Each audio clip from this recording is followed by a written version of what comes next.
شرعی لحاظ سے بندش کا کوئی تصور نہیں ہے۔ میں بارہا اس پہ کلام کر چکا ہوں کہ اس طرح لوگوں کو گمراہ کرنا بالکل شرعاً جائز نہیں ہے۔ میں اس کویسچن یہ کرتا ہوں کہ یہ بتائیے کہ بندش کا کیا مطلب ہے۔ اگر آپ کہتے ہیں کہ جی رشتوں میں بندش ہے، اولاد پیدا ہونے میں بندش ہے، نوکری میں بندش ہے، کاروبار میں بندش ہے، کیا آپ یہ کہنا چاہتے ہیں کہ اللہ تبارک و تعالیٰ تو آپ کو کاروبار چلانا چاہتا ہے لیکن اس نے بندش قائم کر دی؟ اللہ تعالیٰ تو اولاد دینا چاہتا ہے لیکن اس نے بندش کر دی؟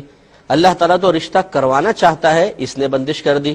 اگر یہ واقعی تصور ہے تو یہ تو کفر ہے، کیونکہ کون ہے جو اللہ تعالیٰ کے فیصلوں کو روک دے یا اللہ تعالیٰ کے فیصلوں کو بدل دے؟ اس کا مطلب یہ ہے کہ آپ یہ بندش کا لفظ کہہ کر یہ ثابت کرنا چاہتے ہیں کہ کوئی جادوگر یا عامل اللہ تعالیٰ سے بھی زیادہ طاقتور ہے، کہ اللہ تعالیٰ کسی کو اولاد دینا چاہتا ہے اور وہ اس کو روک دیتا ہے، تو اس کا مطلب تو یہ ہوا کہ یہ اللہ سے بھی طاقتور ہے اور یہ عقیدہ کفر ہے۔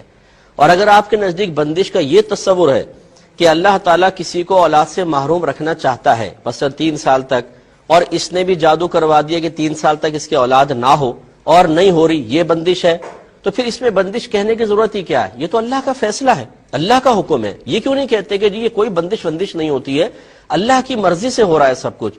اگر کسی کی شادی میں دیر ہے، میرے رب کی مرضی ہے، کسی کی اولاد نہیں ہو رہی، یہ میرے رب کی مرضی سے ہے۔ کون ہے جو اللہ تعالیٰ کے فیصلے کو بدلے؟ لا تبدیل لکلمات اللہ، لا مبدل لکلمات اللہ۔ اللہ تعالیٰ کے کلمات تبدیل نہیں ہوتے، اللہ تعالیٰ کے کلمات کو بدلنے والا کوئی نہیں ہے۔ لہٰذا اس قسم کے تصورات قائم کر کے لوگوں کے لیے ان آستانوں پر اور ان جادوگروں کے پاس جانے کے راستے کھول دینا کہ جو عزتیں بھی لوٹ رہے ہیں، پیسہ بھی لوٹ رہے ہیں، لوگوں کو پاگل بنا رہے ہیں۔ ضروری نہیں ہے کہ آپ اگر جواب دیتے ہیں تو سب کے سب آپ ہی کے پاس آئیں گے۔ لوگ لاکھوں کروڑوں لوگ ہیں جو اس قسم کے پروگرام دیکھنے کے بعد اس قسم کے جعلی لوگوں کے ہاتھوں میں لٹ رہے ہیں مسلسل، اور اس کا ذمہ دار وہ شخص بھی ہے جو مکمل شرعی تعلیم کے بغیر اس طریقے سے جوابات دے تو وہ قابل گرفت ہے۔ لہذا بندش کا کوئی تصور نہیں ہے بھائی جان۔ صحابہ کرام علیہم رضوان صرف ایک عقیدہ رکھتے تھے، اگر ان کو کوئی کسی چیز کی رکاوٹ محسوس ہوتی وہ کہتے میرے رب کی مرضی ہے، ہم اپنے رب کی رضا پر راضی ہیں، تو وہ اطمینان رہتا تھا، قلب بھی مطمئن، ذہن بھی پرسکون، ایمان بھی مضبوط۔ آج ہمارے ایمان اتنے کمزور ہو گئے ہیں کہ اللہ تعالیٰ کی آزمائش کا تصور ختم، اللہ تعالیٰ سے امیدیں معاذ اللہ منقطع ہوتے ہم نے دیکھی ہیں، عاملوں سے امیدیں لگا بیٹھے کہ یہ عامل کرے گا جو کچھ کرے گا، اولاد یہی دے گا، رشتہ یہی کروائے گا، کاروبار یہی چلوائے گا۔ بولتے ہیں یار اللہ سے تو دعائیں کر کر کے تھک گئے معاذ اللہ، اب کون ہے جی؟ یہ بابا ہے۔ ارے بابا، یہ بابا بیچارہ کیا کرے گا بابا؟